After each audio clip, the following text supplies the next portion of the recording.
Mon nom est Haruki Nakamura. J'avais 18 ans lorsque je suis mort à Tokyo. J'ai été réincarné dans une autre galaxie où je suis devenu le fils d'un exarque. Désormais, je suis Guillaume Affétian et voici mon histoire.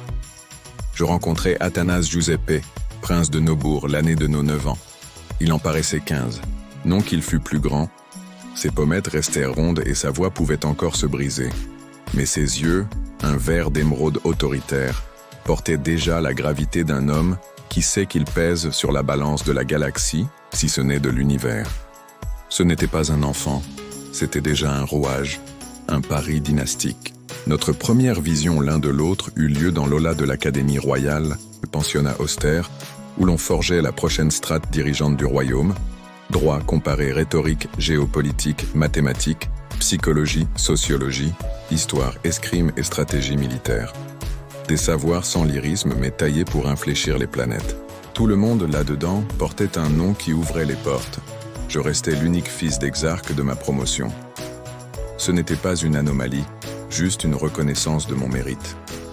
3 semaines durant, le prince ne m'accorda pas un mot. Il jaugeait. Moi aussi.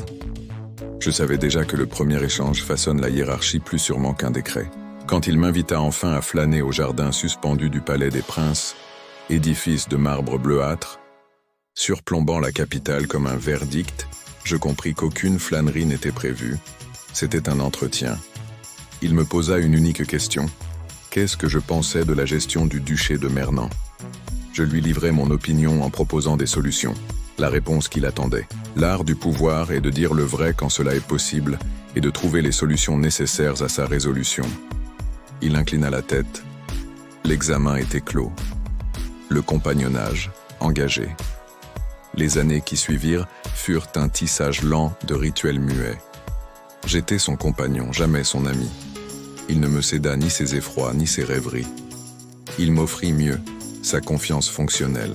Je lus ses marges, corrigeais ses brouillons, déchiffrais avec lui les états de trafic entre les différentes planètes composant sa principauté, auscultais ses cartes des routes interplanétaires, relus ses portraits psychologiques des exarques lointains.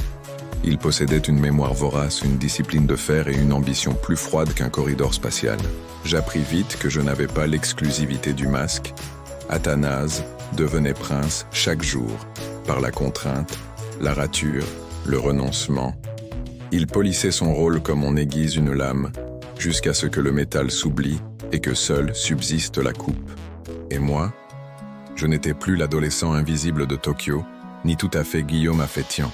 Je devenais l'aiguille silencieuse qui règle la montre, trop fine pour être vue mais indispensable pour donner l'heure.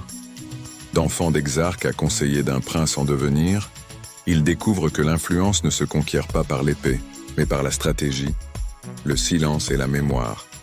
L'ombre des princes, chronique des rois roux, tome 1, une fresque d'anticipation politique, de formation intellectuelle et de loyauté feutrée, où chaque mot compte, chaque regard pèse, et chaque décision redessine l'ordre des étoiles.